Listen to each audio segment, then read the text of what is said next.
မင်္ဂလာပါခင်ဗျာ Sport Corner Channel ကနေကြိုဆိုလိုက်ပါတယ်ဒီနေ့တင်ဆက်ပေးချင်တာကတော့ဒီရာသီမှာ Manchester United အသင်းမှာတွေ့မြင်ရနိုင်တဲ့အသင်းရဲ့ Academy လူငယ်ကစားသမားလေးတွေအကြောင်းပဲဖြစ်ပါတယ် Manchester United အသင်းဟာကမ္ဘာအထင်ရှားဆုံး Academy တွေထဲကတစ်ခုကိုပိုင်ဆိုင်ထားပြီးထိပ်တန်းအရေးချင်းရှိသူတွေကိုမွေးထုတ်ပေးခဲ့တဲ့သမိုင်းကြောင်းရှိပါတယ်နာမည်ကျော် Busby Babes ကနေ Class of 92 အထိ United အသင်းဟာ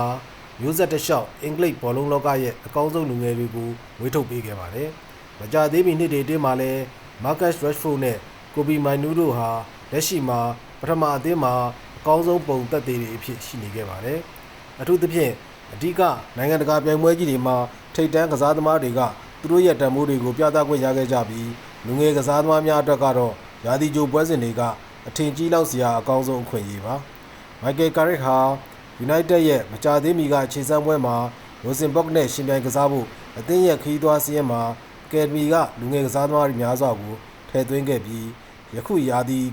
သတင်းပတ်ကုန် Atletico Madrid နဲ့ရှင်ပြိုင်ကစားတဲ့ပွဲမှာပုံပါဝင်လာမှာဖြစ်ပါတယ်။ဒါကြောင့်ပထမအသင်းကိုဝင်ရောက်ခြင်းဖြင့် United ကိုအပြောင်းအရွှေ့ဈေးကွက်တွေမှာငွေကြေးများစွာရော့ပါစေနိုင်မဲ့အသင်းရဲ့အရေးချင်းရှိတဲ့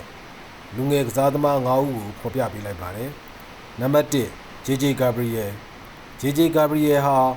ဥရောပဘောလုံးလောကမှာအလားအလာအရှိဆုံးလူငယ်ကစားသမားတွေထဲကတစ်ယောက်ဖြစ်ပြီးသူ့ပတ်ဝန်းကျင်မှာလူအများရဲ့အာရုံစူးစိုက်မှုတွေအများကြီးရရှိနေပါပြီ။အသက်15နှစ်အရွယ်ကစားသမားဟာပြီးခဲ့တဲ့ရာသီမှာ29ပွဲမှာ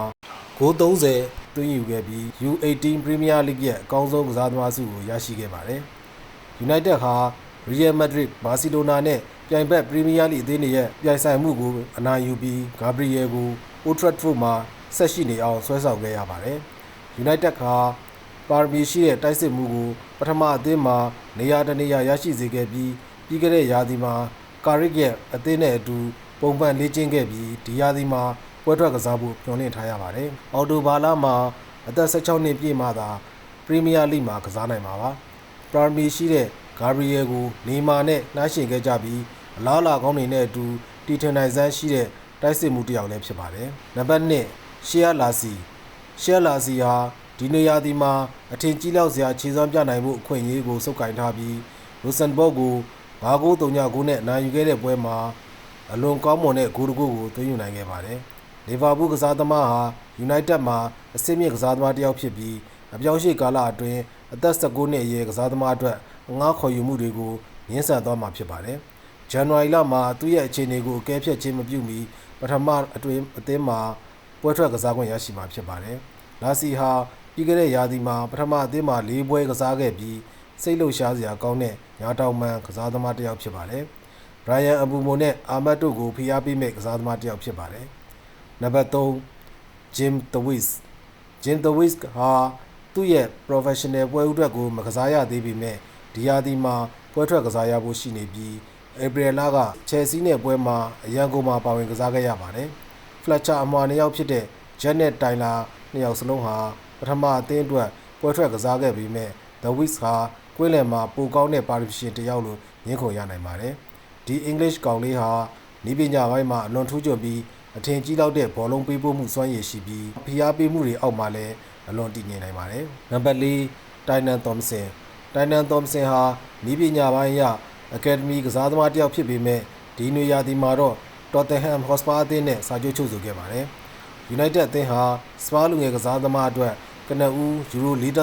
သန်းအပြင်ထပ်ဆောင်းငွေပမာဏကိုပါပေးချေခဲ့ရပြီးဒါဟာ Thompson ပေါ်သူတို့ရဲ့လေးစားမှုကိုမီးမောင်းထိုးပြနေပါတယ်။လက်ရှိမှာ Academy နဲ့လေ့ကျင့်နေပေမဲ့ Thompson ကိုပထမအသင်းရဲ့ခေါ်ယူမှုတစ်ခုအဖြစ်ရှုမြင်ကြပြီးသူဟာ United ကိုသူ့ကိုခေါ်ယူဖို့စိတ်ဝင်စားနေတဲ့အသင်းအများပြားတွေကရွေးချယ်ပြီးနောက်သူ့ရဲ့ပထမအသင်းရဲ့ကစားသမားချိန်တွေကိုအာမခံချက်တွေရရှိခဲ့တယ်လို့ထင်ရပါတယ်။ Thompson ဟာထက်မြက်တဲ့ဘယ်တောင်မှကစားသမားတစ်ယောက်ဖြစ်ပြီးတယောက်ချင်းတိုက်စစ်ဆင်မှုမှာအထူးကျွမ်းတာကြောင့်နာမည်ကြီးပြီးပထမအသင်းရဲ့ပုံမှန်ကစားသမားတစ်ယောက်ဖြစ်လာနိုင်တဲ့အလားအလာရှိပါတယ်။နံပါတ်5 Godwin Kongugi ရဲ့ဖွံ့ဖြိုးတိုးတက်မှုက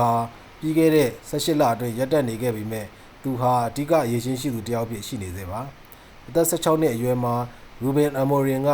သူ့ကိုအရန်ကုန်မှာမကြာခဏနေရာပေးခဲ့ပေမဲ့သူ့ရဲ့ professional ပွဲဥအတွက်ကိုတော့မကစားရသေးပါဘူး။အင်္ဂလန် United လက်ရွေးစင်ကစားသမားဟာ ကြက်ခိုင်မှုပုံစံကောင်းတစ်ခုဖြစ်ပြီးညံဆန်တဲ့အပြင်အရေးကြီးတာကဘဲချေတန်ဟိုနောက်ခံလူတစ်ယောက်ဖြစ်ပါတယ်။ဒါဟာအလွန်လိုအပ်တဲ့အရေးချင်းတစ်ခုဖြစ်နေပါတယ်။ကူကွန်ကွီဟာမေလာက FA ဖလားဘူလူပွဲမှာဂိုးသွင်းယူခဲ့ပြီးဒီနိုယာဒီမှာပထမအသင်းမှာပါဝင်ကစားဖို့ပြစ်မှတ်ထားသင့်ပေမဲ့ United မှာရှိတဲ့လူငယ်ခန်းစစ်ကစားသမားတွေဖြစ်တဲ့လန်နီယိုရိုနဲ့အန်ဒီဟီဗန်တို့ရဲ့ပိုင်ဆိုင်မှုပြင်းထန်မှုနဲ့ရင်ဆိုင်နေရပါတယ်။အခုတင်ဆက်ပေးခဲ့တာကတော့ Manchester United အသင်းရဲ့တောက်ပလာနိုင်တဲ့ပါရမီရှင်လူငယ်ကစားသမား9ယောက်အကြောင်းပဲဖြစ်ပါတယ်။နောက်ထပ်လည်းဘောလုံးကစားအကစားသတင်းတွေကိုအချိန်နဲ့တပြေးညီတင်ဆက်ပေးမှာမို့ကျွန်တော်ရဲ့ Sport Corner Channel ကို Follow and Subscribe လုပ်ထားပေးကြပါလို့ပြောပြစီ။ကြည့်ရှုခဲ့ကြတဲ့ပရိသတ်အားလုံးကိုကျေးဇူးတင်ပါတယ်။ကောင်းမွန်တဲ့နေ့ရက်အချိန်တွေကိုပိုင်ဆိုင်နိုင်ကြပါစေ။